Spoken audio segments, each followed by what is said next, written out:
Hi guys, welcome to this session on Microsoft Visio. In this module, I want to show you how you can create additional connection points to shapes. And I'm going to use the basic shapes template to show this.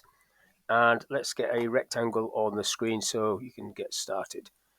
So this is a rectangle shape, and on it you have several connectors. So if I bring another one on and do exactly the same, see it lines itself up there. Or I could have done Control D, which would duplicate that. That would be quicker. But then you've got the shapes exactly the same. Now, what I want is to connect these up. If you go to the connector tool, when you hover over a shape, it shows you the preset connectors. So there's one down the side there that I can click on. It goes green, and then that one goes green, and it's going to do a point-to-point connection. And if I go across that one, little green square, you can just about see it, across to that one, green square, point to point. I'll take this off for a second. So those are connected up, and if I move them down, you can see that they stay connected. Now, what happens if you want multiple lines to come across from one shape to another? If I click on the connection point, you can see that I've got one at the top, I've got one there, could go from there to the top. But again, that's not allowing me to go across, so I'm going to undo that one. What you have to do is use this tool, this X.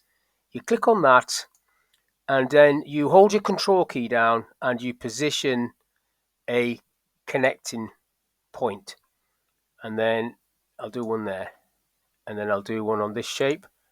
Click onto this shape and hold my control key down, get the little X, and then just click it on in the position you want it to be, like so. And then you should be able to connect to those two. So from that one that you've just done, green point, to the other green point, not the whole shape like that, just to the point, point to point,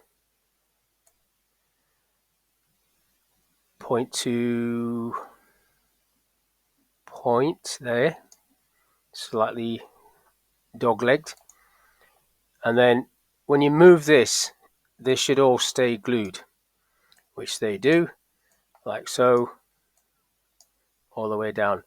So that's basically how you can create multiple connection points from a shape to another shape when there isn't enough connection points to display the type of diagram that you want. So that's all I want to talk about in this little video, how you can create extra connection points to shapes. So hopefully that was of use. Thank you for your time, and I'll catch you on the next one.